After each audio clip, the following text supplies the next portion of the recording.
Hello guys. हम अपने decoding biology with धैर्य सीरीज में लास्ट लेक्चर में हमने डिस्कस करा था डिजीजेस के बारे में, ठीक है, जिसमें हमने mostly bacterial disease and protozoan disease को कवर करा था। बैक्टीरियल डिजीज में फॉर एग्जांपल एक बार मैं रिकॉल करा देती हूँ। आपका कुछ बैक्टीरियल डिजीजेस था जो था आपका ट्यूबरक्लोसिस, टाइफॉइड, कॉलेरा, है ना, और प्लेग, वुपिंग कफ, न्यूमोनिया, ये सब कवर करा था। उसका मैंने आपको बैक्टीरिया वगैरह भी कौन सा था वो भी बताया था, ठीक है। उसमें मैंने आपको ट्रैकोमा बताया था, राइट। और ट्रैकोमा का हमने ये बात किया था कि वो कौन से पार्ट ऑफ द बॉडी को इफेक्ट करता है, वो आई को इफेक्ट करता है ना। तो वो आई को इफेक्ट करता है और उसमें क्या, उसके कारण क्या होता है ना कि आपका आईज को इफेक्ट करता है आपका ट्रैकोमा डिजीज, ठीक है। इसमें एक चीज आपको एड ऑन करना है कि इंडिया है, मतलब WHO ना डिक्लेयर कर दिया है कि इंडिया ने ट्रैकोमा एलिमिनेट कर दिया है, ठीक है। ट्रैकोमा एलिमिनेट कर दिया है, ठीक है। ये आपका, आपको वो पॉइंट को नोट डाउन करना है। और ये कब डिक्लेयर करा था, तो ये 2024 में डिक्लेयर करा था।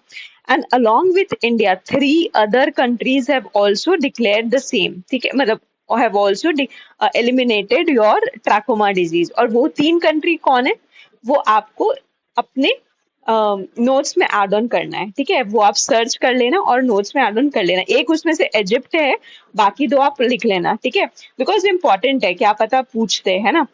सो ये सब इंफॉर्मेशन भी पता रहना उतना ही इम्पोर्टेंट है, ठीक है। सो अब हम लोग आज के वीडियो पे आते हैं कि आज के वीडियो में हम क्या डिस्कस करेंगे, ठीक है। सो आज का वीडियो हमारा rest of the part of the disease part को कवर करेगा, जिसमें हम वायरल डिजीज के बारे में बात कर रहे थे, है ना। Viral disease, viral not viral, virus से जो डिजीज होता है उसके बारे में बात करेंगे।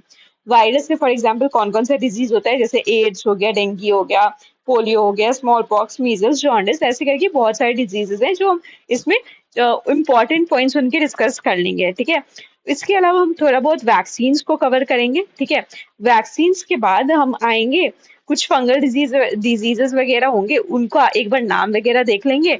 और इसके साथ ही साथ हमारा ये पूरा डिजीज चैप्टर हो जाएगा खत्म। लास्ट में हम लोग देख लेंगे एक बार एक्टिव रिकॉल करके कि क्या क्या कहाँ कहाँ कौन कौन सा था, और बस खत्म हो गया, हमारा डिजीज चैप्टर रैप अप हो गया, ठीक है। सो चलिए अब हम लोग स्टार्ट करते हैं वायरस से, डिजीज कॉज्ड बाय वायरस, ठीक है। उसमें सबसे पहला जो डिजीज है वो है एड्स। ओके, एड्स का फुल फॉर्म तो हम सबको पता है क्या है, तो एक्वायर्ड इम्यूनो डेफिशिएंसी सिंड्रोम। अब जब आप ये फुल फॉर्म पढ़ रहे हो ना, तभी आपको समझ में आ रहा है कि अच्छा, ये कहीं ना कहीं हमारे इम्यून सिस्टम का बात कर रहे हैं, यानी कहीं ना कहीं इम्यून सिस्टम को इफेक्ट कर रहा है, ठीक है, यानी इम्यून सिस्टम से रिलेटेड डिजीज है, ठीक है। ओके, तो ये कौन सा वायरस इसको कॉज करते हैं, तो ये HIV वायरस का कॉज करते हैं, ठीक है। यानी अब इस HIV वायरस से, वायरस के कारण हम किसी को भी एड्स होता है, ठीक है। तो अब यहाँ पे एक क्वेश्चन दिमाग में आएगा कि अगर कोई इंसान HIV पॉजिटिव है, ठीक है, HIV पॉजिटिव है, ठीक है, तो क्या वो इंसान नेसेसरी है, मतलब इज इट नेसेसरी कि उस इंसान को एड्स होगा उसी टाइम, है ना, कि इज इट नेसेसरी वो इंसान को एड्स होगा, क्या वो क्योर नहीं हो सकता है। पहला क्वेश्चन तो ये है। दूसरा ये कि आपका HIV टेस्ट यहाँ पे होता कौन सा, मतलब कौन से मेथड या प्रोसेस है, ठीक है। मैं प्रोसेस बहुत डिटेल में नहीं बताऊंगी, बट आपको ये यहाँ पे पता रखना है कि जो HIV टेस्ट होता है ना, वो एंटीजन एंटीबॉडी टेस्ट से होता है, मतलब सेल का, मतलब सेल में जो एंटीजन और एंटीबॉडीज HIV के प्रेजेंट है यानी, उससे पता चलता है कि इंसान HIV पॉजिटिव है या नहीं, ठीक है। तो ये जो सवाल है ना कि एक इंसान है जो HIV पॉजिटिव है, वो उस एट द सेम टाइम अगर उसी इनिशियल फेज में आपका एड्स भी पॉजिटिव हो गया कि नहीं, इस पे जो था इसका जवाब ये है कि नहीं, ऐसा नहीं होता है, ठीक है। सो जब, जैसे मैंने यहाँ लिख रखा है, एड्स कब होता है, किसको, किसी को भी एड्स कब होगा, पहला तो HIV इन्फेक्टेड होगा। दूसरा, जब उसके बॉडी में CD4 T सेल है ना, CD4 T सेल 200 सेल पर क्यूबिक ऑफ ब्लड से नीचे चला जाए, ठीक है। बस इसमें आपको क्या याद रखना है, ये वाला पार्ट, 200 सेल पर क्यूबिक ऑफ ब्लड, इससे अगर नीचे चला गया ना ये CD4 T सेल, तो समझना ये है कि वो इंसान उसको एड्स भी हो गया है, ठीक है। अगर इसके ऊपर है तो यानी कि अभी एड्स नहीं हुआ है, अभी इट कैन बी क्योर्ड, ठीक है, ऐसा समझना है। तो ये जो प्रोसेस है ये समझना बहुत जरूरी है, वरना बहुत लोग के दिमाग में होता है कि अच्छा अगर कोई HIV पॉजिटिव है तो वो उसको एड्स भी है। नहीं नहीं नहीं, वैसा बिल्कुल भी नहीं है। मतलब इट्स लाइक अ प्रोसेस, ठीक है। अगर उसको क्योर नहीं किया गया ना, तब उस इंसान को एड्स हो सकता है। तो इसके अलावा ये भी है कि मान लीजिए उसका इम्यून सिस्टम इतना ज्यादा वीक हो गया कि अपॉर्चुनिस्टिक डिजीज उसको होने लगे, है ना।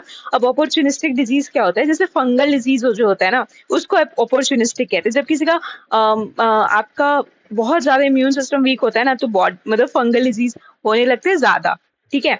तो एक ये इसको मोस्टली कहते हैं, ठीक है।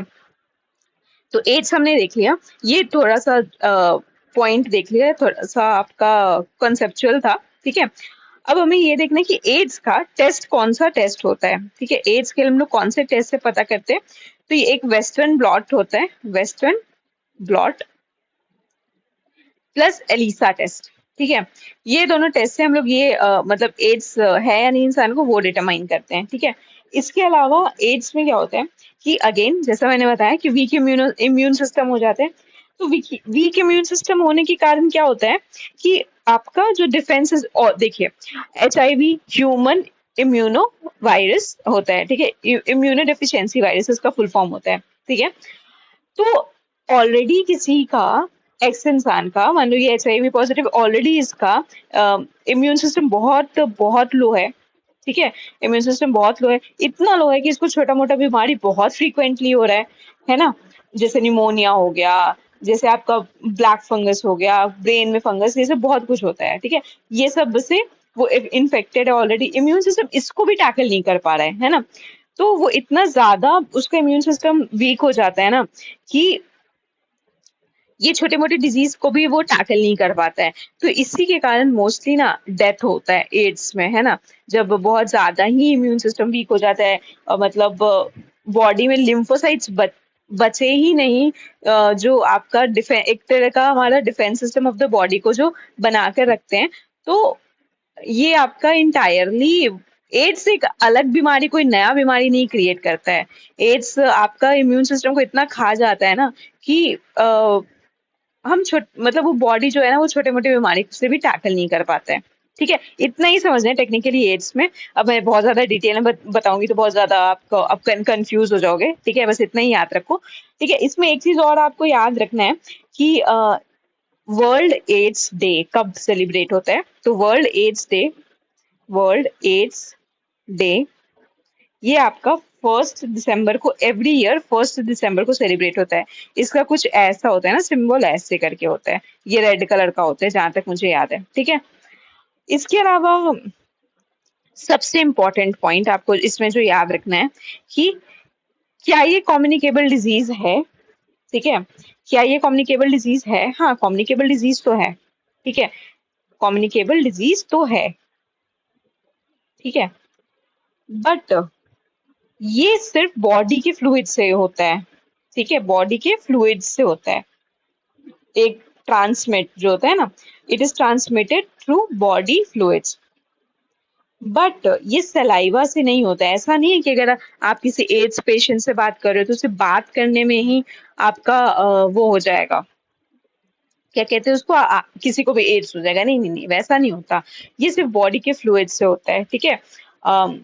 ये हो गया, मतलब बॉडी का फ्लूइड्स इन द सेंस कि जैसे ब्लड हो गया, इन्फेक्टेड ब्लड हो गया, जो ये होता है ना यूज सिरिंज से कर दिया, तो उससे होता है ना। ये सारी चीज से होता है। ऐसा नहीं कि आप किसी एड्स पेशेंट से हैंड शेक किया या कुछ ऐसा, उससे बात कर लिया तो किसी को एड्स हो गया। ये भी अलग ही मिसकंसेप्शन है सोसाइटी का, कि मतलब बहुत ज्यादा, मतलब इसलिए हमें इनह्यूमनली उनके साथ ट्रीटमेंट नहीं करना चाहिए, ठीक है। सो ये चीज आपको याद रखना है। एड्स में बस इतना ही था। एड्स में आपको दो तीन चीज जो मैंने ऑलरेडी बताया, पहला आपका कि कौन से वायरस से होता है, HIV virus, human immuno deficiency virus. दूसरा टेस्ट, कौन सा टेस्ट होता है, तो वेस्टर्न ब्लॉट और एलिसा टेस्ट। तीसरा, ये बॉडी के कौन से पार्ट को इफेक्ट करता है, तो पूरे बॉडी के इम्यून सिस्टम को ही खराब कर देता है, खत्म, टाटा बाय बाय, ऐसा हो जाता है, ठीक है। इसके कारण वही बॉडी का वीक इम्यून सिस्टम हो जाता है। और ये बॉडी फ्लूइड से ट्रांसमिट नहीं होते हैं। दैट्स इट, बस एड्स में इतना ही है। ये एक बार आप समझ गए तो बस आपको हो गया। और एक पॉइंट ये भी याद रखना ना, जरूरी नहीं है कि जो HIV पॉजिटिव हो उसको एड्स हो। हाँ, लेकिन ये जरूरी है जो एड्स है उसको वो HIV पॉजिटिव होगा। ठीक है, ठीक है ना, समझ गए? ओके, आगे बढ़े। चल ठीक है फिर। सेकेंड हमारा डिजीज है डेंगी। ओके, डेंगू, डेंगी जो बोलना है आप बोल सकते हो, ठीक है, बट इसका राइट प्रोनाउंसिएशन डेंगी होता है। Okay, okay. सो अगेन इसमें एक कैरियर आएगा, ठीक है, और इसमें डेंगी का मतलब डेंगी वायरस ही होता है, ये भी एक वायरस से होता है, ठीक है, लेकिन इसका कैरियर कौन होता है? एडीज मॉस्किटोज, ठीक है, इसका कैरियर अगेन एडीज मॉस्किटो है। लास्ट टाइम मैंने बताया था मलेरिया के टाइम, है ना, कि फीमेल मॉस्किटो ही आपका मलेरिया वगैरह कॉज करती है, या फीमेल मॉस्किटो ही डेंगी कॉज करती है ना।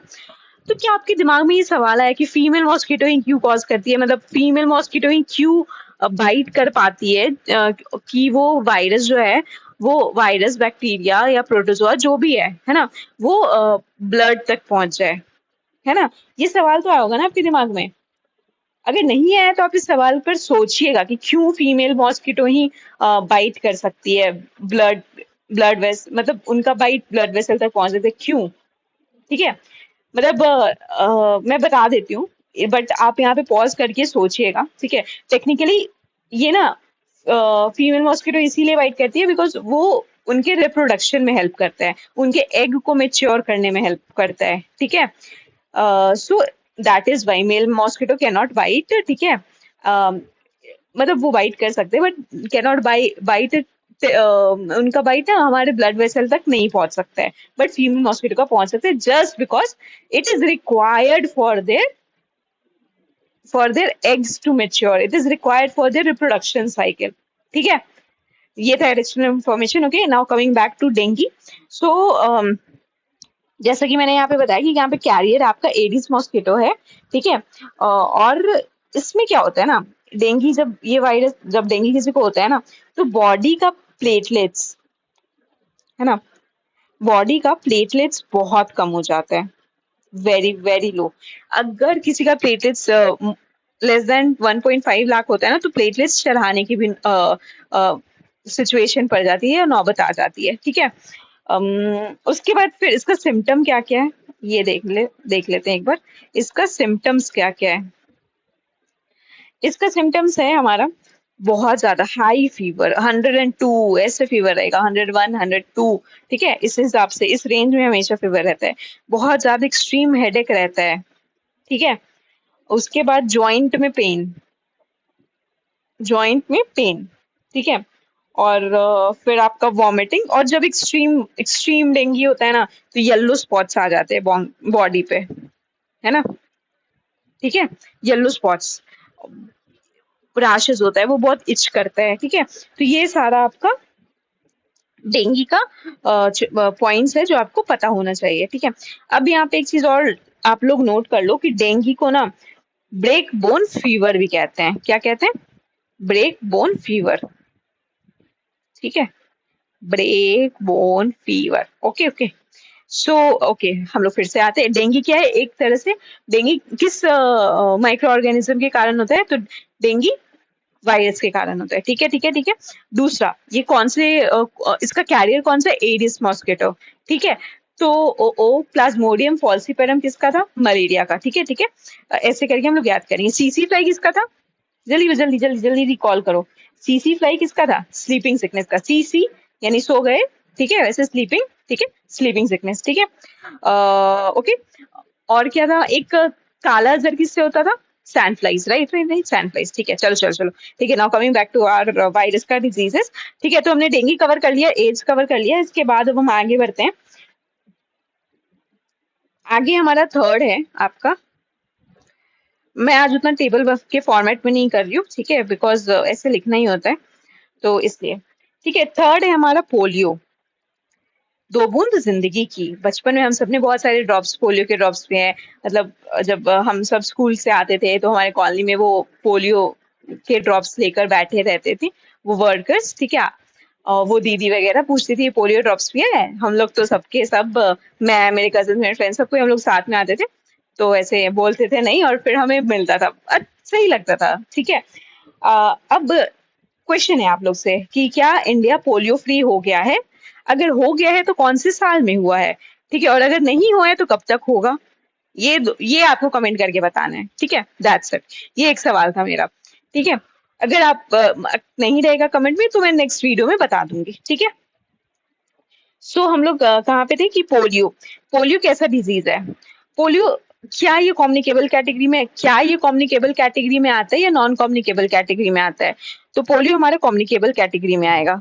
ठीक है, ये हमारा कम्युनिकेबल कैटेगरी में आएगा। ओके।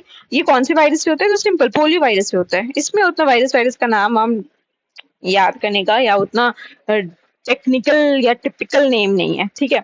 ये कौन कौन से पार्ट ऑफ द बॉडी को इफेक्ट करते हैं? तो थ्रोट को इफेक्ट करते हैं, थ्रोट को, इंटेस्टाइन को, ब्रेन को। ठीक है। और इसके कारण क्या होता है ना, ये सब इस पार्ट को इफेक्ट करता है और इसके कारण पैरालिसिस होता है। आप देखोगे कि मोस्टली बहुत ज्यादा, जैसे पहले पोलियो जब बहुत प्रेवलेंट था, ठीक है, तो आपका मतलब जो पोलियो से अफेक्टेड थे तो वो या तो मतलब उनका पैर काम नहीं कर रहा है या हाथ काम नहीं कर रहा है, तो वैसे कैटेगरी में थे। ठीक है, तो उस पे फिर गवर्नमेंट ने बहुत सारा काम किया, फिर अभी पोलियो एराडिकेट हो चुका है। ठीक है, ऐसे करके ये सिस्टम हुआ है। ठीक है, तो हमने पोलियो में क्या क्या देखा कि पोलियो एक कम्युनिकेबल डिजीज है, पोलियो वायरस से होता है, कौन कौन से पार्ट ऑफ द बॉडी को अफेक्ट करता है? थ्रोट, इंटेस्टाइन, ब्रेन, ऐसे करके बहुत पार्ट्स को अफेक्ट करता है और इसके कारण क्या होता है? पैरालिसिस होता है। ठीक है, ओके। इसके अलावा डिटेल में ज्यादा पढ़ने का जरूरत नहीं है, एकदम भी नहीं है, बिकॉज हमारे इतने ही कंटेंट से हमारा एग्जाम हो जाएगा। ठीक है, सो उतना टेंशन नहीं लेना है। अब कुछ डिजीज हैं जिनका हमें बस कौन से वायरस से होता है वो याद करना है, इससे ज्यादा कुछ उतना याद नहीं करना है। ठीक है, एक मिनट में ये वाला पार्ट इरेज कर देती हूँ। ठीक है, हमने बस उतना ही याद करना है। Okay, let's come back. So हाँ, अब आते हैं यहाँ पे स्मॉल पॉक्स पे आते हैं। ठीक है, स्मॉल पॉक्स कौन से वायरस से होता है? आपका स्मॉल पॉक्स वेरियोला वायरस से होता है, वेरियोला वायरस। ठीक है, फिर हम आते हैं मीजल्स पे। मीजल्स पे morbilli virus, morbilli virus. Okay. Jaundice, jaundice कौन से उससे होता है? तो ये हेपेटाइटिस से होता है, हेपेटाइटिस वायरस। अब यहाँ जब मैंने हेपेटाइटिस लिख ही दिया है तो मैं यहाँ पे दो चार चीज हेपेटाइटिस के बारे में बता देती हूँ। ठीक है, आते हैं हेपेटाइटिस के, फिर बात करते हैं। ठीक है, हेपेटाइटिस होता क्या है? ठीक है, हेपेटाइटिस क्या होता है? अगर आप इस टर्म को थोड़ा उसको करोगे ना, इस टर्म को थोड़ा आप तोड़ने का कोशिश करोगे ना, ठीक है, तो आपको समझ में आएगा। यहाँ पे कुछ हेपा करके आप लोग को दिख रहा होगा, है ना? यहाँ से ब्रेक करो। ठीक है, टर्म को ब्रेक करो, ये हेपा दिखा? हेपा, अगर हेपा से कुछ हेपेटोसाइट याद आएगा? हेपेटोसाइट किसका यूनिट था? किसका यूनिट था? थोड़ा सा, वैसे तो ये हम लोग अभी पढ़ेंगे आगे, मतलब जब ह्यूमन फिजियो पढ़ेंगे तब पढ़ेंगे। तो हेपेटोसाइट लिवर से कुछ रिलेटेड था। Hepa hepa hepa is always related to liver. ठीक है, वर्ड एसोसिएशन कर रहे हैं हम। ठीक है, तो यहाँ से हमें ये समझ में आ रहा है कुछ कि अच्छा ठीक है, हेपा है, लिवर से एसोसिएटेड है, यानी ये कहीं ना कहीं लिवर को इफेक्ट कर रहा होगा। ये किसको इफेक्ट करते हैं? कौन से ऑर्गन को? लिवर को इफेक्ट करता है। ठीक है, ठीक है, हमें तो ये पता चल ही गया। अब हम यहाँ पे ये देख रहे हैं कि हेपेटाइटिस के कितने टाइप होते हैं। हमारे हेपेटाइटिस के कितने टाइप होते हैं? ए बी सी डी और ई होते हैं। ठीक है, 5 टाइप होते हैं। ठीक है, तो हम लोग सबसे पहला टाइप ए के बारे में पढ़ते हैं, हेपेटाइटिस। ठीक है, ये है हमारा हेपेटाइटिस टाइप ए। ये आपका किस चीज से होता है? फूड एंड ड्रिंक्स से होता है। ठीक है, फूड एंड ड्रिंक्स से होता है। कंटामिनेटेड फूड ड्रिंक रहेगा ना तो हेपेटाइटिस ए होता है, और यही आपका हेपेटाइटिस ए ही के कारण आपको जॉन्डिस होता है। ठीक है, ये आपको जॉन्डिस कराते हैं। ठीक है, ओके। सो अब हम आते हैं टाइप बी, सी और डी के बारे में। हेपेटाइटिस, इसका वैक्सीन है, हाँ है वैक्सीन, एकदम है, ठीक है। हेपेटाइटिस बी, सी और डी, ये हेपेटाइटिस बी, सी और डी जो होता है ना, ये बॉडी फ्लूइड्स के कारण होता है, ठीक है। इन्फेक्टेड बॉडी फ्लूइड्स होगा तो हेपेटाइटिस बी, सी और डी होगा, ठीक है। Okay, clear clear. अब इसमें आपको बस ये याद रखना है ना, और अच्छा एक मिनट, हेपेटाइटिस ई पे भी देख लो, क्योंकि मैंने बोला ना 5 है। ये आपका कॉन्टामिनेटेड वाटर के कारण होगा, ठीक है, कॉन्टामिनेटेड वाटर। ओके, अब इसमें बस आपको एक चीज याद रखना है कि हेपेटाइटिस सी जो है, हेपेटाइटिस सी है, इसका कोई भी वैक्सीन नहीं है। यानी टाइप हेपेटाइटिस टाइप सी का कोई वैक्सीन नहीं है, इसका इसका अभी तक कोई वैक्सीन नहीं बना है। बस ये 4-5 तरीके का आपको हेपेटाइटिस के बारे में पता होना चाहिए कि अच्छा, ए जो है वो कंटामिनेटेड फूड एंड ड्रिंक से होता है, बी, सी और डी जो है वो बॉडी फ्लूइड्स के कंटामिनेटेड या इन्फेक्टेड बॉडी फ्लूइड्स के कारण होता है, ई जो है वो कंटामिनेटेड वाटर के कारण होता है। That's it. और इस पांचों में जो सी है, सी आपका, उसका कोई वैक्सीन ही नहीं है। अब कैसे?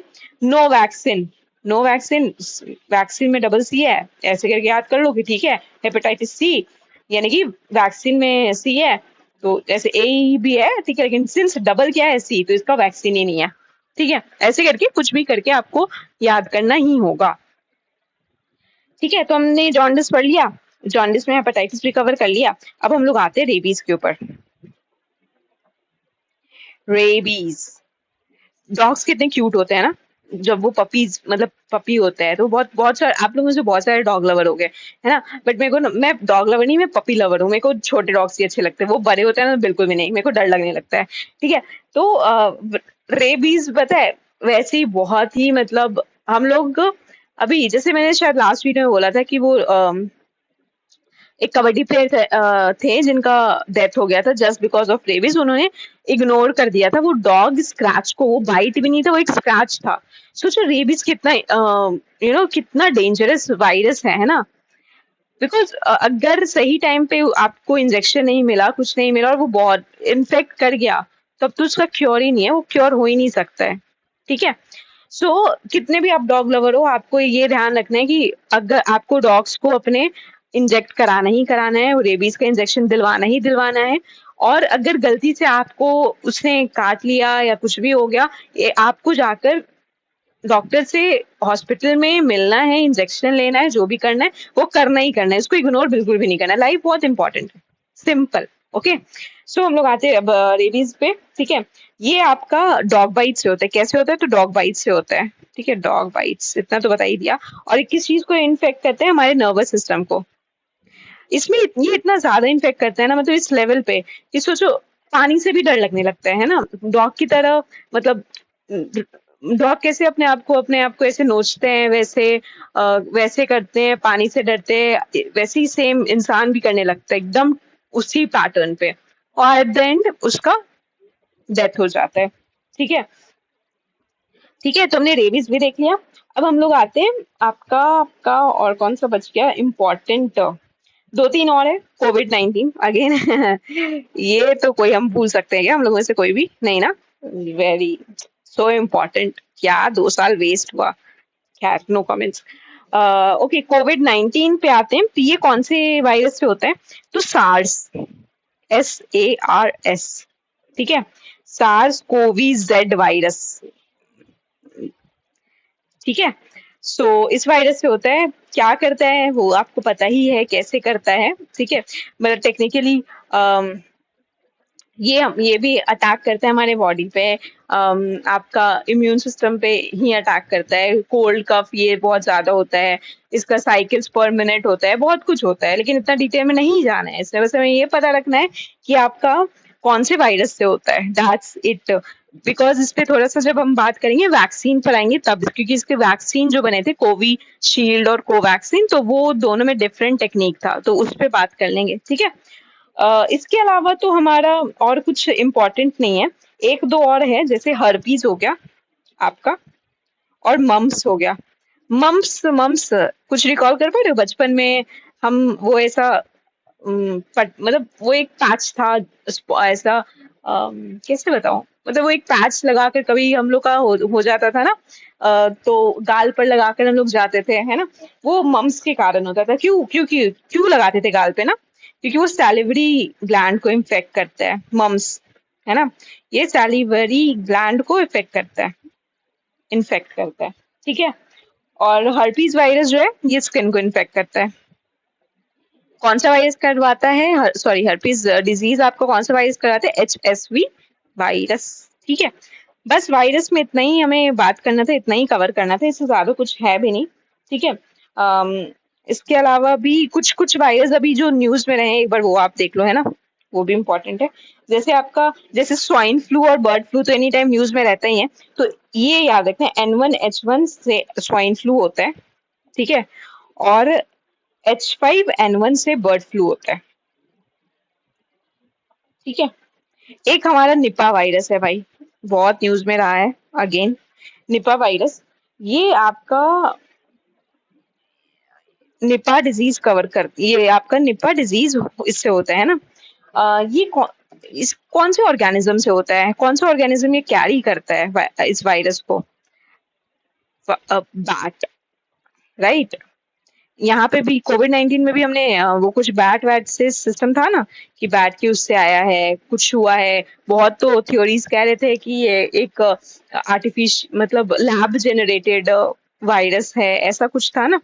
ओके, तो निपा वायरस हमारा कौन सा ऑर्गेनिज्म इसको कैरी करता है, तो बैट को करता है, बैट करते हैं।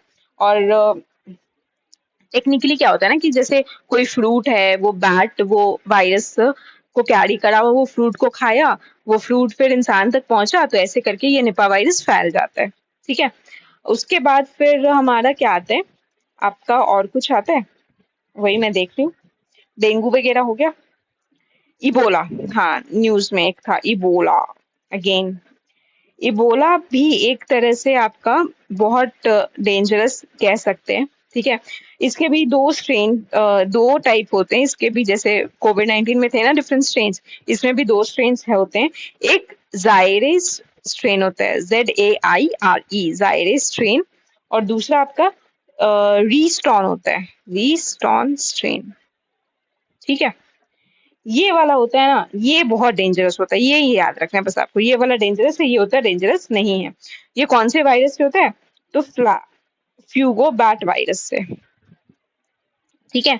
कौन से होता है, तो फ्यूगो फ्यूगो बैट वायरस, ठीक है, इससे होता है। इसके अलावा तो नहीं है कुछ और ऐसा जो हमें वायरस में कवर करना है, हमने ऑलमोस्ट सारा चीज कर लिया। अब इसके बाद थोड़ा सा जो है कुछ वो वाले ये फिर से आ गया, अच्छा कोई बात नहीं। कुछ हम लोग बात कर लेते, कुछ मॉस्किटोज जिसके कैरी करते हैं ना, वो इम्पोर्टेंट है, बिकॉज क्या पता मैच द फॉलोइंग में आ जाए, है ना। एक बार आप लोग को ये देख लो, ये नोट डाउन कर लेना आप लोग, ठीक है। Dinghy, yellow fever, chikungunya, chikungunya, ठीक है, जिका फीवर, ये सारा आपका एडीज मॉस्किटो से होता है, एडीज मॉस्किटो से होता है। अब इसका स्पीसीज डिफरेंट हो सकता है, लेकिन जैसे एडिस एजिप्टी, या तो एडिस एजिप्टी हो सकता है, या आपका एबोपिक्टस, एडिस एबोपिक्टस, इससे होता है। लेकिन जो आपको जीनस याद करना है वो यही है, एडिस, एडिस मॉस्किटो, ये चार आपका बीमारी करवाता है, डेंगी, येलो फीवर, चिकनगुनिया और जिका फीवर, ठीक है। इसके अलावा कुछ मैंने जैसे बताया था कि एक्स्ट्रा पॉइंट्स भी बता दूंगी पैरासाइटिक डिजीज वाला, तो वो भी आप लोग देख लो। जैसे एलिफेंटियासिस या फाइलेरियासिस, ये आपका कौन सा मॉस्किटो कराता है, एलिफेंटियासिस और फाइलियरिसिस, ठीक है, फिलेरिया कहते हैं टेक्निकली इसको, ठीक है। ये आपका क्यूलेक्स मॉस्किटो इसको कैरी करता है, ठीक है। और कौन सा पैरासाइट, इस किस पैरासाइट को कैरी करता है, ये व्यूचेरिया ब्रॉनकॉफ्टी, वेरी इंपॉर्टेंट, पता है ये PYQ है, ठीक है। और पता है इसको एलिफेंटियारिसिस क्यों कहते हैं? बिकॉज जो पैर होता है ना, बहुत बहुत ज्यादा स्वेल हो जाता है, एकदम स्वेल के बहुत मोटा सा हो जाता है, इसीलिए इसको इसका नाम ये पड़ा। ठीक है। इसके बाद फिर एस्केरियासिस होता है, ये आपका राउंड वॉर्म के कारण होता है। ठीक है, मैं लिख देती हूँ एस्केरियासिस। ठीक है, ये राउंड वॉर्म के कारण होता है। ठीक है, ये आपके कॉन्टामिनेटेड सॉइल से होता है, कॉन्टामिनेटेड सॉइल स्किन को इफेक्ट करता है। ठीक है। टेनियासिस, टेनियासिस मेरे को ना अपना 12th क्लास याद आ गया, उसमें हमने पढ़ा था प्रॉपर। टीनिया, टीनिया ये जो है ना, टीनिया उससे होता है, आपका पैरासाइट से। ठीक है। और ये कैसे होता है? Under cooked pork, under cooked pork यानी कोई अगर खा रहा है पोर्क, अगर वो अच्छे से कुक नहीं हुआ है, तो ये जो टीनिया होता है ना, वो पिग के इंटेस्टाइन में रहता है। ठीक है। और अगर वो अच्छे से वॉश करके अच्छे से कुक वगैरह नहीं होता है ना, तो फिर ये बीमारी बहुत मतलब कॉमन हो जाता है, हो जाएगा एकदम से। ठीक है। इसके बाद फिर आपका और कौन सा है? बस यही तो है दो तीन। और आपका एक है लोआसिस, ये लोआ लोआ होता है, लोआ लोआ वायरस कराता है और आईज को इन्फेक्ट करता है। ठीक है। बस बस बस इतना हो गया, इससे ज्यादा नहीं। इसके अलावा अगर दो चार और डिजीज बता दिए ना, फिर तो वो कम्प्लीटली ओवरलोड हो जाएगा। ठीक है। इसके अलावा फिर हम लोग आते हैं अब किस पे? हम टाइप्स ऑफ वैक्सीन का भी बात कर रहे थे ना, कि हम एक बार टाइप्स ऑफ वैक्सीन भी बात कर लेंगे कि क्या है क्या नहीं है ना? तो टाइप्स ऑफ वैक्सीन में जब हम लोग आते हैं, तो पहले तो हम लोग देखते हैं, ये मैं अच्छे से बता देती हूँ। ठीक है, मैंने सब चीज शॉर्ट में बताऊंगी, क्योंकि एग्जाम में ना उतना वहां पे ये नहीं एकदम टेक्निकल हमने आंसर नहीं लिखना है, हमने वर्ड पकड़ के वर्ड एसोसिएशन करके बायो का आंसर टिक सही मार्क करना है। यही आपका ट्रिक है बायो में। अगर कुछ out of the box question आ गया ना, सबसे पहले पता है आपको क्या करना है? Word association. जितना फाइनली आप वर्ड एसोसिएशन कर पाओगे ना, उतना फाइनली मतलब उतना प्रोबेबिलिटी हाई हो जाता है आपका आंसर सही होने का। अब जैसे फॉर एग्जांपल, जैसे वो भी हमने हेपाटाइटिस का पढ़ा था ना, हेपाटाइटिस है ना, इससे हमने वर्ड एसोसिएशन कर लिया कि अच्छा ये लिवर को इफेक्ट करता है। अब यही अगर क्वेश्चन आ जाए कि ठीक है हेपाटाइटिस है, किस चीज से रिलेटेड है या कुछ है इस हिसाब से, तो हम वर्ड एसोसिएशन करके पकड़ लेंगे, है ना। जैसे अभी 71st में वो क्वेश्चन था एक, कि वो ड्रग कौन सा ड्रग्स वाला, I can not recall, but वो पता है वो मेरा इसलिए भी सही हुआ था बिकॉज मैंने वो वर्ड एसोसिएशन करके करा था। उसमें जो तीन एक्स्ट्रा ऑप्शंस थे ना, वो तीनों मतलब थे ही नहीं उसके, और वो कौन, I can not recall the question. मैं चलो नेक्स्ट वीडियो में वो क्वेश्चन वर्ड एसोसिएशन करके आपको बताऊंगी। ठीक है। और अगर ऐसा लगेगा ना कि मेरे को वर्ड एसोसिएशन करके कुछ एमसीक्यू सॉल्व कराने हैं, तो भी वो करवा कर वो एक नया वीडियो लेकर आऊंगी, ताकि मतलब बायो में अगर 10 क्वेश्चन आ रहे हैं ना, तो 8 तो आप सही कर पाओ अगर आप नॉन साइंस बैकग्राउंड के हो तो। बाकी साइंस वाले को तो 10 आउट ऑफ 10 करना चाहिए, टेक्निकली जो बायो के स्टूडेंट है 10 आउट ऑफ 10 हो जाए, 9 आउट ऑफ 10 हो जाए, कुछ ऐसा बहुत ज्यादा ही टिपिकल पूछ लिया तब तो कुछ कह ही नहीं सकते, बट फिर भी। ठीक है, now coming back to the topic, type of vaccine पे। लाइव एटोनिएटेड, ठीक है, लाइव एटोनिएटेड। लाइव से हमने ये समझ में आ रहा है कि भाई वो जो वायरस यूज करा है ना वैक्सीन में, या जो भी पैथोजन यूज करा है, नॉट ओनली वायरस, जो भी पैथोजन यूज करा है वो जिंदा है ना। लाइफ का मतलब क्या समझ रहे हो? जो पैथोजन है वो जिंदा है, जिंदा है यानी वो स्ट्रॉन्ग तो नहीं होगा ना, पैथोजन जिंदा है, टाइगर जिंदा है सो पैथोजन जिंदा है। ठीक है, पैथोजन जिंदा है, लेकिन वो पैथोजन अगर स्ट्रांग होगा तब तो हम इन्फेक्ट हो गए, तब तो इंसान बीमार हो जाएगा, लेकिन वो वीक है कि हमारा बॉडी एटलीस्ट एक बार वो चीज से आपका क्या कहते हैं, बॉडी में अगर इंसर्ट हो, वो एक बार अपना वो मेमोरी बना ले कि अगर अच्छा ठीक है, तो नेक्स्ट टाइम अगर आएगा वो स्ट्रांग होकर आए या वीक होकर आए, does not matter, memory cells developed होगा और वो फाइट करेगा, सिंपल। अच्छा ठीक है, अच्छा तुम हो, मेरे को पता है कि तुम्हारा टैक्टिक क्या है, तुम कैसे अटैक करोगे, ये सब। इससे मेरे को याद है एक क्वेश्चन है आप सबके लिए, कि राइनो वायरस जो कि कॉमन कोल्ड करता है ना, जो हमें फ्लू वगैरह हो जाता है, कॉमन कोल्ड फ्लू ये सब होता है ना, ये हमें राइनो वायरस के कारण होता है।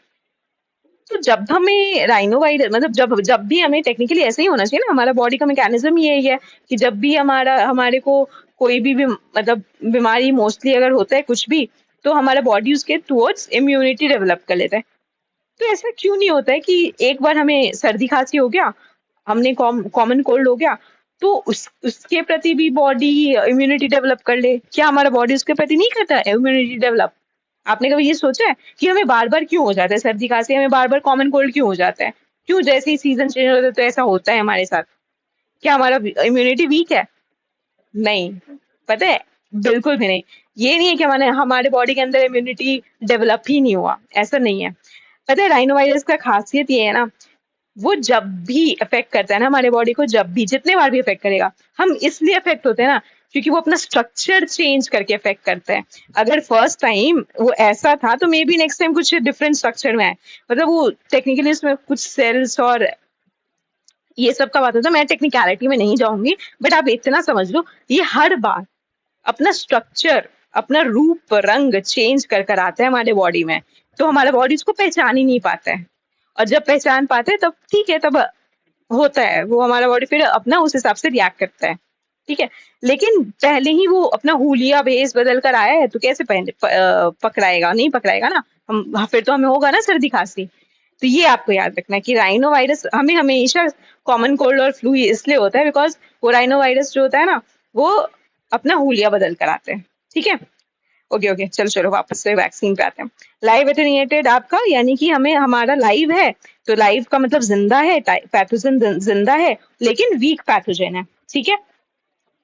इसका एग्जाम्पल भी लिख लो, एग्जाम्पल अगर लिखना है तो, वैसे नॉट इम्पॉर्टेंट बट लिख लो। बीसीजी है, ओपीवी है, ठीक है, ये सारा आपका है। तो बीसीजी, अब यहाँ पे बीसीजी आया ही, तो ये क्या है आपका? ये हम ये आपका ये वाला जो वैक्सीन है ना, ये चाइल्ड को देते हैं, ठीक है। ये इम्यूनाइजेशन चाइल्ड के लिए होते हैं फॉर प्रोटेक्शन अगेंस्ट ट्यूबरक्लोसिस, ठीक है।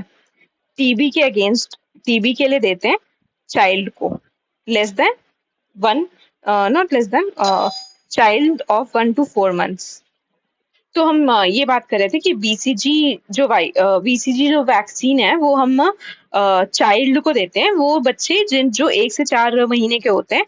और ये किस चीज के अगेंस्ट प्रोटेक्शन देता है? तो ये ट्यूबरक्लोसिस के अगेंस्ट प्रोटेक्शन देता है, ठीक है। तो ये आपका एग्जाम्पल था आपका इसका लाइव एटेन्यूएटेड वैक्सीन का, ठीक है। इसमें एक एमएमआर भी आता है, मम्स मीजल रूबेला इसका फुल फॉर्म होता है, ठीक है, उसके लिए दिया जाता है, ठीक है।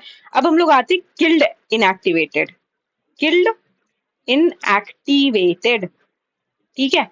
किल्ड इनएक्टिवेटेड वायरस का मतलब, इसमें नाम नहीं है यार, सब कुछ देखो, किल्ड का मतलब डेड, अब इनएक्टिवेटेड है यानी सब कुछ कुछ भी नहीं, मतलब बस दे दिया है बॉडी में, वो कुछ जिंदा विंदा नहीं है, वो डेड पैथोजन है, बस बात खत्म, ठीक है। अब इसका एग्जाम्पल भी देखना है कि अच्छा डेड पैथोजन है तो इसका एग्जाम्पल क्या होगा? कोवैक्सीन, जो कोवैक्सीन बना है ना, जो हमें कोविड के टाइम हमने कोवैक्सीन, बहुतों ने कोवैक्सीन लिया, बहुतों ने कोविशील्ड लिया, तो कोवैक्सीन इसी के ऊपर था, ठीक है। किल्ड इनएक्टिवेटेड मेथड से बना था, ठीक है। दूसरा आता है हमारा एक टॉक्सॉइड, टॉक्सॉइड, इसमें इनएक्टिवेटेड टॉक्सिन दिया जाता है, ठीक है, इनएक्टिवेटेड टॉक्सिन। ये आपका किसमें यूज होता है? टेटनस और डीपीटी, इसका टेटनस और डीपीटी वैक्सीन, इन वैक्सीन में ये मेथड यूज होता है, ठीक है। फिर हमारा एक आता है viral vector, viral vector vaccine. इसमें क्या होता है? कैरियर वायरस देते हैं और एंटीजन साथ में, ठीक है, कैरियर वायरस और एंटीजन देते हैं साथ में। इसका एग्जाम्पल है कोविशील्ड, बस। अब इसका प्रोसेस बताऊं? बता देते हैं, ठीक है। इसमें क्या होता है ना कि आपका जो इसमें कोविशील्ड में ना कैरियर वायरस कौन सा था पता है? कैरियर वायरस था आपका adeno virus, adeno virus of chimpanzee, ठीक है, ये था। और एंटीजन तो पढ़ा ही था। ठीक है, यही है कुछ इंपॉर्टेंट टाइप्स ऑफ आपके वैक्सीन्स कैसे बनते हैं, कुछ जैसे ये सब पूछे ना, तो ऐसे आपको बस ये टर्म ही याद रखना है, इससे ज्यादा कुछ भी नहीं। ये टर्म इंपॉर्टेंट है। अगर आप को समझ में आएगा कि लाइव एटेन्यूएटेड का मतलब पैथोजन जिंदा है, किल्ड इनएक्टिवेटेड का मतलब डेड पैथोजन है, वायरल वेक्टर का मतलब कैरियर वायरस भी होगा और एंटीजन दोनों होगा, और टॉक्सोइड का मतलब इनएक्टिवेटेड टॉक्सिन्स होगा, तो बहुत इजीली आप क्वेश्चन टैकल कर लोगे। ठीक है, एक और आता है, एक और बता देते हैं, एमआरएनए। एमआरएनए मतलब टेक्निकली उससे बना होता है, मैसेंजर आरएनए वगैरह से। जेनेटिक इंस्ट्रक्शन मतलब इसका प्रोसेस जो है ना, वो जेनेटिक इंस्ट्रक्शन से लेकर बनता है। ठीक है, इसका एग्जांपल जो हम कोविड का ही आपका वायरस ले लो, जैसे पी फाइजर था, है ना, मॉडर्ना था, ये सारा। ठीक है, तो ये हमारा हो गया टाइप्स ऑफ वैक्सीन भी, इसमें हमने कवर कर लिया। इसके अलावा हम और क्या कुछ रह गया? बिल्कुल भी नहीं रह गया, हमने कवर करा। आज हमने क्या क्या कवर करा है कि हमने वायरल डिजीजेस कवर करे। ठीक है, आपके सारे वायरल डिजीज कवर करा। उसके बाद फिर हमने वैक्सीन कवर करा है। उसके अलावा थोड़ा बहुत हमने ये भी देख लिया आपका पैरासाइटिक डिजीज। ठीक है, एक बार फटाफट रिकॉल कर लेते हैं कि वायरल डिजीज में कौन कौन से वायरल डिजीज कौन कौन से थे। तो हमारा एड्स था। एड्स किससे हो रहा था? एड्स किससे हो रहा था? एचआईवी वायरस से। ठीक है, एचआईवी वायरस से हो रहा था, तो नेसेसरी नहीं है जो एचआईवी पॉजिटिव हो उसको एड्स भी हो, ये ऐसा नेसेसरी बिल्कुल भी नहीं है। ठीक है, फिर हम लोग आते हैं डेंगू पे। डेंगू पे हमने क्या बात करा था कि इसका कैरियर कौन है? इसका कैरियर है आपका एडिस मॉस्किटो। ठीक है, एडिस मॉस्किटो जब यहाँ पे आया तो हमें ये याद आया कि ये एडिस मॉस्किटो 4 बीमारी कराता है। एक तो डेंगू हो गया, एक येलो फीवर हो गया, तीसरा आपका चिकनगुनिया हो गया, चौथा आपका जिका वायरस हो गया। ठीक है, उसके बाद ठीक है भाई, फिर डेंगू क्या करता है? तो बॉडी में प्लेटलेट्स कम करता है। ठीक है, उसके बाद फिर हम आ गए आपका उस पे पोलियो पे। पोलियो क्या था कि वो पोलियो वायरस से होता है, वो पैरालिसिस कॉज करता है और थ्रोट, इंटेस्टाइन, ब्रेन, ये सब पार्ट ऑफ द बॉडी को मोस्टली इफेक्ट करता है। इसके बाद फिर हमने रेबीज पे बात करा था, हाँ करा था। ठीक है, उसके बाद और कौन कौन सा है वायरल डिजीज, वायरस से जो डिजीज होता है, वो आपका एक हर्पीज है, मम्स है, और जॉन्डिस। हाँ, जॉन्डिस में हमने हेपेटाइटिस का बात करा था ना, कि हेपेटाइटिस 5 तरह के होते हैं, 5 टाइप्स होते हैं आपके हेपेटाइटिस के, ए, बी, सी, डी और ई। जिसमें से सी का नो वैक्सीन, इसका कोई वैक्सीन ही नहीं है। अगर कोई इन्फेक्ट हो गया सी से तो भाई डेंजर है, डेंजर। ठीक है, ई और ए हमने देखा था कि ये कंटामिनेटेड वाटर से होता है, और ये आपका कंटामिनेटेड फूड एंड वाटर से होता है। ठीक है, बी और सी और डी हमने देखा था कि ये आपके बॉडी फ्लूइड से होता है। बस ऐसे ही हमें रिकॉल करना है। ऐसे ही आप कुछ पता है, जब आपका ये पूरा कंप्लीट हो जाए, नोट्स वगैरह जब आपका पूरा बनाना हो जाए, जब आप पढ़ लिया करो, ठीक है, तो जब रिवीजन करने बैठो तो सबसे पहले एक्टिव रिकॉल करना। एक्टिव रिकॉल करोगे तो आपको पता चलेगा कि हाँ कहाँ मेरा मिस हो रहा है, कौन सा पार्ट पे मेरे को ज्यादा काम करने की जरूरत है। ठीक है, वैसे आपको क्या होता है ना कि याद आता है कि अच्छा ठीक है, ये वाला पार्ट मैंने नहीं करा, यानी कि यहाँ से मेरे को स्टार्ट करना है। मान लो मुझे मेरा बैक्टीरियल डिजीज मेरे को याद है और मैं सबसे पहले वही पढ़ने बैठ रही हूँ। ठीक है, और फिर वायरल डिजीज जैसे मेरे को याद नहीं है फॉर एग्जाम्पल, तो इसके बाद आया, जब तक यहाँ आए मेरा दिमाग थोड़ा सा वैसा हो गया कि अरे थक गए, अभी नहीं, बाद में करेंगे, तो फिर ये तो फिर से रह गया ना, वो तो पहले ऑलरेडी मेरा स्ट्रांग था। ठीक है, इसीलिए हमेशा सबसे पहले एक ब्लैंक पेज देना है, एक्टिव रिकॉल करना है, और फटाफट आपका उसके बाद फिर जैसे ही आपको रियलाइज होगा ठीक है यहाँ पे मिस हो रहा है, वहां क्वेश्चन मार्क डालो। फिर वो जब पूरा प्रोसेस आपका एक्टिव रिकॉल का खत्म होगा, उसके बाद फिर आपको वहां से स्टार्ट करना है। ऐसे क्या होता है ना कि हम पहले अपने वीक पार्ट को प्रायोरिटाइज कर लेते हैं, उसके बाद फिर हम स्ट्रॉन्ग पार्ट पे जाते हैं। ठीक है, ऐसे ही करना है। Okay, okay guys, that's it. आज के हमने वीडियो में बहुत कुछ कवर कर लिया। ठीक है, और यहाँ पे हमारा डिजीज वाला चैप्टर खत्म होता है। अगर मेरे को लगा कि और भी कुछ रह रहा है, या आप लोग कुछ बताओगे कमेंट सेक्शन में, तो मैं देख कर एक बार कुछ अगर मिस हो गया हो तो आप प्लीज बता देना। मैं मे बी एक और अगर वीडियो लगेगा तो मैं लेकर आऊंगी इस पार्ट पे, बिकॉज ये सुपर डुपर इम्पोर्टेंट है। ठीक है, और ये हमें कवर भी करना है बहुत अच्छे से। ठीक है, सो दैट्स इट गाइज, आज के लिए बस इतना ही। नेक्स्ट वाले वीडियो से हम अपना ह्यूमन फिजियो स्टार्ट करेंगे। ह्यूमन फिजियो स्टार्ट करें या फिर सेल, अच्छा वो आई डिसाइड। ठीक है, पहले मे बी सेल कर लेते तभी ह्यूमन फिजियो बेटर वे में समझ पाएंगे। ठीक है, तो ठीक है, नेक्स्ट वीडियो में हम लोग सेल लेकर आते हैं, उसके बाद फिर हम लोग ऐसे करके ह्यूमन पीजो डिकोड करेंगे और फटाफट अपना बायो कंप्लीट कर लेंगे। Okay, okay guys, thank you so much. Keep hustling, keep studying with a lots of dharya in your mind.